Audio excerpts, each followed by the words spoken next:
বিসমিল্লাহির রহমানির রহিম। আলহামদুলিল্লাহি রাব্বিল আলামিন ওয়াসসালাতু ওয়াসসালামু আলা রাসূলিহিল আমিন। আম্মা বাদ।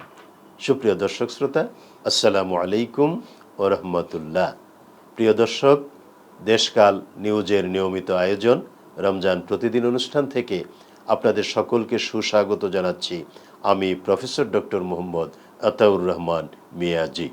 প্রিয় দর্শক শ্রোতা, আজ আমরা রমজানে সাহারি সংস্কৃতি সম্পর্কে আলোচনা করব ইনশাআল্লাহ। নামকরণ থেকে হঠাৎ করে মনে হবে এখানে সংস্কৃতি কোত্থেকে আসলো। দেখুন, সাহারি সংস্কৃতি কেন আমি বললাম তার একটা বড় কারণ আছে। আমরা দেখি রমজান মাসে আমাদের দেশে, এবং আমরা যখন ছোট ছিলাম এটা আরও ব্যাপকভাবে প্রচলিত ছিল গ্রামে গঞ্জে। যখনই রাতের 1/2 অতিবাহিত হয়ে যেত, শেষ তৃতীয় অংশ যখন এসে যেত, তখনই গ্রামের অনেক মুরব্বীরা উঠে সকলকে সাহারি গ্রহণ করার জন্য ডাকতেন।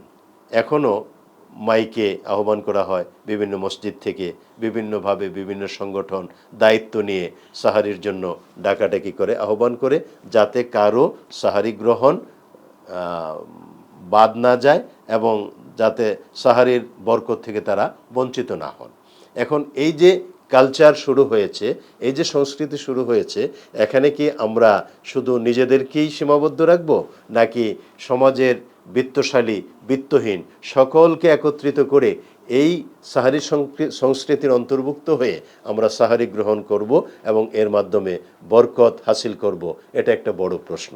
আর নিঃসন্দেহে এর একমাত্র জবাব হলো আমরা একা একা নয়, পরিবারের সদস্যদের নিয়ে শুধু নয়, আমরা যতটুকুন সম্ভব প্রতিবেশীদের, অন্যান্যদেরকে নিয়ে, সমাজের বিত্তহীন যারা আছে তাদেরকে একত্রিত করে, আমাদের মিশনের অন্তর্ভুক্ত করে আমরা যখন একত্রে সাহারি গ্রহণ করব, তাহলেই রমজানের এই সাহারি সংস্কৃতি আমাদের জন্য অর্থবহ হবে এবং রহমত বরকতে ভরপুর হয়ে যাব আমরা ইনশাআল্লাহ। আল্লাহ রাব্বুল আলামিন আমাদের সকলকে তৌফিক দান করুন, আমিন। ওমা তৌফিকি ইল্লা বিল্লাহ। আসসালামু আলাইকুম ওয়া রাহমাতুল্লাহ।